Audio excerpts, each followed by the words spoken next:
और दिल्ली के मुख्यमंत्री अरविंद केजरीवाल क्या कुछ कह रहे हैं, सीधे आपको लिए चलते हैं। कि दिल्ली में किस तरह से और क्या क्या किया जा सकता है कोरोना को कम करने के लिए, लोगों को इलाज कराने के लिए। आज दिल्ली की जो पोजीशन है, दिल्ली में 31,000 टोटल केस हो चुके हैं। इसमें से लगभग 12,000 लोग ठीक होकर घर जा चुके हैं।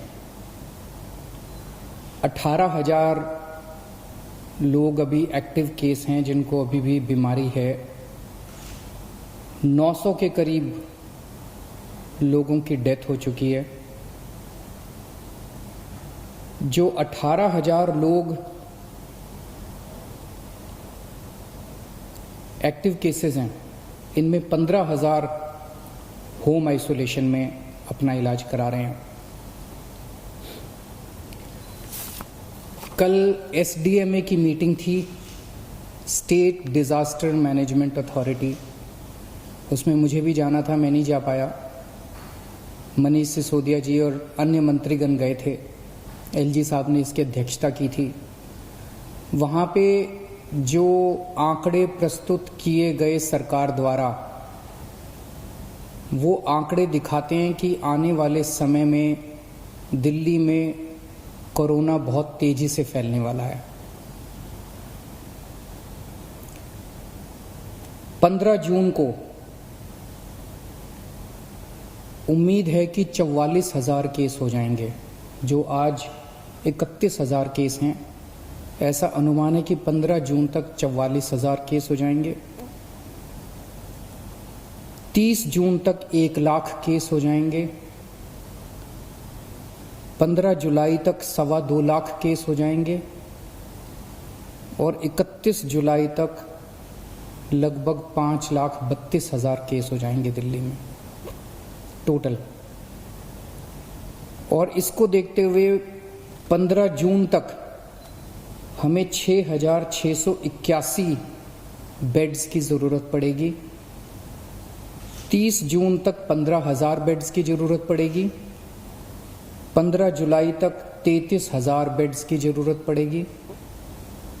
31 जुलाई तक 80,000 बेड्स की ज़रूरत पड़ेगी।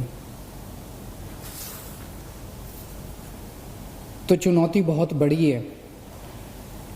इसमें सबसे पहले तो अपने को ये करना है कि अपने आप को, हमें सबको कोरोना से बचाना है। इसे अब जन आंदोलन बनाना है। 3 बातों को, हमें मास्क पहन के घर से निकलना है, हमें बार बार हाथ धोने हैं, सैनिटाइज करने हैं और सोशल डिस्टेंसिंग करनी है। अभी तक हम कहते थे कि हमें करना है, अब हमें ये भी करना है कि अगर कोई नहीं कर रहा तो उनसे हाथ जोड़ के विनती करनी है कि भाई साहब आप भी कर लीजिए। आपकी सेहत के लिए भी अच्छा है, दूसरों की सेहत के लिए भी अच्छा है। क्योंकि अगर कोई और नहीं कर रहा तो उसकी वजह से दूसरों को फैल सकता है, उसकी वजह से कोरोना दूसरों को हो सकता है। तो इसे अब जन आंदोलन अपने को बनाना है, सबको खुद भी करना है और दूसरों से भी करवाना है। जैसे ऑड इवन में हमने जन आंदोलन किया था ना, ऑड इवन में हम भी करते थे और अगर कोई फॉलो नहीं कर रहा तो गाड़ी रोक के शीशा नीचे करके उसको कहते थे कि भाई साहब घर चले जाओ, आपका व्हीकल आज ऑड है या इवन है, ये ठीक नहीं है। ऐसे इसको भी अपने आप को जन आंदोलन बनाना है। अपने को, अपने स्वास्थ्य के लिए ये ज़रूरी है। जितना इसको फॉलो करेंगे उतना चांसेस कम हैं कि आपको कोरोना होगा।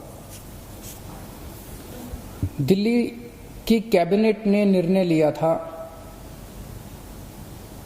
कि कोरोना के दौरान दिल्ली सरकार के अस्पतालों में दिल्ली में रहने वाले लोगों का इलाज हो। क्योंकि जैसे मैंने अभी आपके सामने बताया कि आने वाले समय में बेड्स की बहुत ज़रूरत पड़ेगी। सोमवार को केंद्र सरकार ने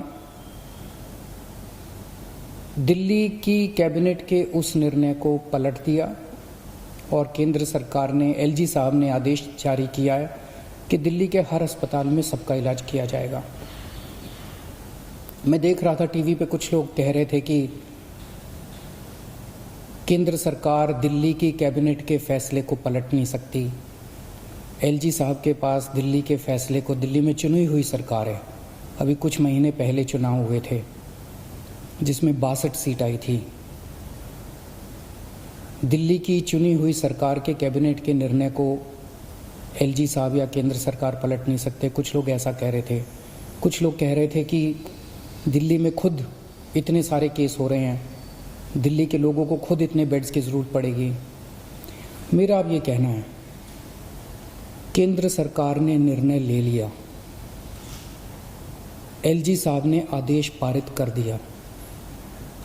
ये समय असहमतियों का समय नहीं है, ये समय एक दूसरे से डिफर करने का समय नहीं है। अब जो निर्णय हो गया केंद्र सरकार का, एलजी साहब ने जो आदेश दे दिया उसको लागू किया जाएगा। एलजी साहब के आदेश को अक्षरशः लागू किया जाएगा, केंद्र सरकार के निर्णय को लागू किया जाएगा। अब इस पे कोई असहमति नहीं करनी, अब इस पे कोई वाद विवाद नहीं करना, अब इस पे कोई लड़ाई झगड़ा नहीं करना। ये सब लोग, मैं जितने सरकार के अंदर भी हैं, जितने पार्टी के लोग हैं, मैं सबको मैसेज देना चाहता हूं कि एलजी साहब के आदेश को लागू किया जाएगा, केंद्र सरकार के निर्णय को लागू किया जाएगा। चुनौती है, बहुत बड़ी चुनौती है, अभूतपूर्व चुनौती है। जैसा मैंने कहा, 15 जुलाई को दिल्ली में 33,000 बेड्स की जरूरत पड़ेगी दिल्ली वालों के लिए। 31 जुलाई को 80,000 बेड्स की जरूरत पड़ेगी। बाहर से कितने लोगों के आने की उम्मीद है? मोटे मोटे तौर पे देखें तो दिल्ली के अस्पतालों में जब कोरोना नहीं था, नॉर्मल टाइम में दिल्ली के अस्पतालों में 50% लोग दिल्ली के बाहर से आके इलाज कराते हैं। तो अगर वो अभी माना जाए तो जितने बेड्स हमें दिल्ली के लोगों के लिए चाहिए, उतने ही बेड हमें दिल्ली से बाहर से आने वाले मरीजों के लिए, हमारे भाई बहनों के लिए चाहिए होंगे। तो 15 जुलाई को दिल्ली के वालों के लिए 33,000 बेड चाहिए, तो सारे मिला के बाहर वाले भी अगर मिलाएंगे तो 65,000 बेड्स की जरूरत पड़ेगी। और 31 जुलाई को 80,000 बेड अगर दिल्ली वालों के लिए चाहिए तो लगभग 1.5 लाख टोटल बेड्स की ज़रूरत पड़ेगी। बहुत ज़्यादा बड़ी चुनौती है, आसान काम नहीं है। लेकिन इतना मैं कह सकता हूँ कि हम पूरी कोशिश करेंगे, तन मन धन जो बन सकेगा।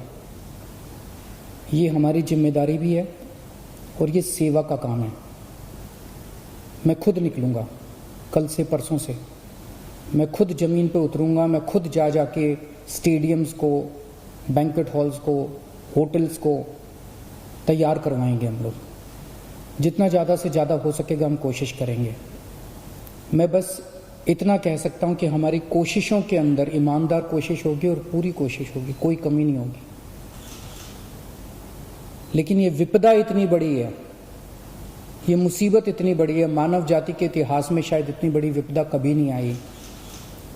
हमारे काम में 100 कमियां रह सकती हैं, लेकिन हमारी नीयत में और हमारी कोशिश में आपको कमी नज़र नहीं आएगी। मैं पड़ोसी राज्यों से भी, वहाँ की सरकारों से भी निवेदन करता हूँ, अपील करता हूँ कि वहाँ समुचित व्यवस्था करें अपने अपने बेड्स के लिए और मरीजों के लिए। कर भी रहे होंगे, मैं किसी को दोष नहीं निकालना चाहता, कर भी रहे होंगे ताकि कम से कम लोगों को दिल्ली आने की ज़रूरत पड़े। इस दौरान मैं देख रहा था कि मीडिया वाले बहुत अच्छा काम कर रहे हैं। मैं मीडिया को सैल्यूट करना चाहता हूँ, मैं मीडिया को साधुवाद, धन्यवाद देना चाहता हूँ। आपने हमारी जो कमियां रह जाती हैं, आप रोज़ हमारी कमियां बताते हैं और वो कमियां हमें सीखने का एक मौका देती हैं। आपने हमारे ऐप में इतनी सारी कमियां बताई, उन कमियों को पिछले 1 हफ्ते के अंदर हमने काफ़ी दूर किया है। अभी भी कुछ कमियां हो सकती हैं, आप प्लीज़ हमें ज़रूर बताइएगा।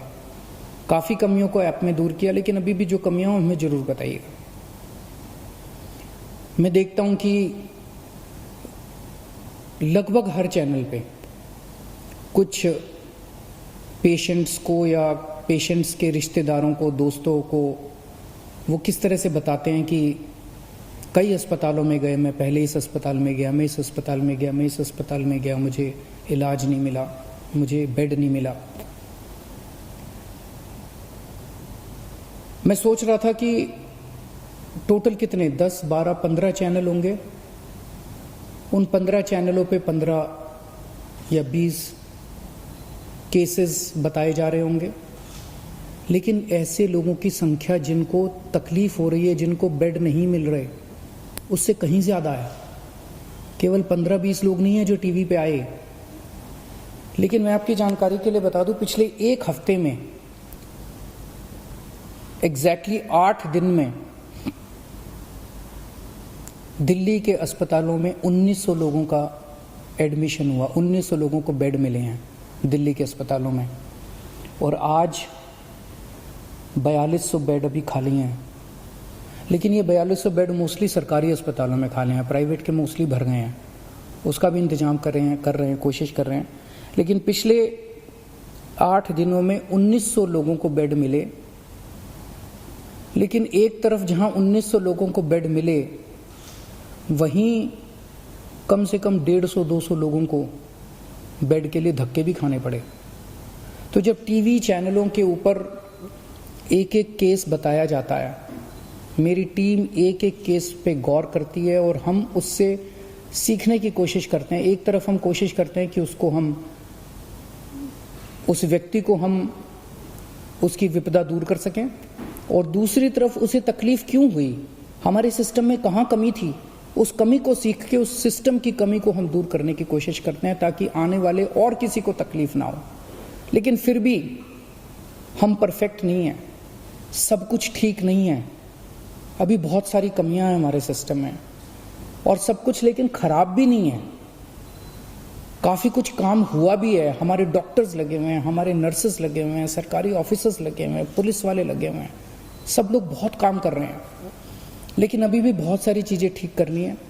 मेरी मीडिया के साथियों से निवेदन है कि इसी तरह से आप हमें अपने चैनल पे तो दिखाते ही हैं, लेकिन अगर चैनल के अलावा भी कहीं कोई आप कोई स्टोरी ना दिखा पाएँ, कहीं कोई कमी नज़र आए, तो फ़ोन कर देना, उसको हम ठीक कराने की कोशिश करेंगे। और सबसे ज़रूरी बात, ये समय आपस में लड़ने का नहीं है, ये समय राजनीति का नहीं है। मैं देखता हूँ आपस में ये पार्टियां सारी लड़ रही हैं, बीजेपी वाले आम आदमी पार्टी से लड़ रहे हैं, आम आदमी पार्टी वाले कांग्रेस से लड़ रहे हैं, कांग्रेस वाले बीजेपी से लड़ रहे हैं, वो उससे लड़ रहा है, वो उससे लड़ रहा है। अगर हम सारे आपस में लड़ते रहे तो कोरोना जीत जाएगा। और जो एक आम आदमी बैठ के टीवी चैनल देखता है, वो सोचता है यार ये क्या पार्टियां हैं, आपस में लड़ रही हैं, मेरी किसी को परवाह नहीं है। हमें आपस में नहीं लड़ना, हमें इस टाइम एकजुट होना है, हमें एक देश बनना है। जब तक सारे मिलके नहीं लड़ेंगे, बीजेपी, कांग्रेस, आम आदमी पार्टी, ये पार्टी, वो पार्टी, डॉक्टर्स, नर्सेज, पुलिस, सारी संस्थाएं, समाज सेवी संस्थाएं, धार्मिक संस्थाएं, जब तक सारा देश मिलके एक साथ नहीं लड़ेगा, तब तक हम कोरोना को नहीं जिता पाएंगे। आप सोच भी नहीं सकते कितनी बड़ी विपदा है ये। आपस में नहीं लड़ना, सारी सरकारों को मिलके, सारी संस्थाओं को मिलके, सारी पार्टियों को मिलके हमें एकजुट होके कोरोना को हराना है। अगर हम आपस में लड़े, कोरोना जीत जाएगा, और अगर हम एकजुट हो गए, हम कोरोना को हरा लेंगे। शुक्रिया।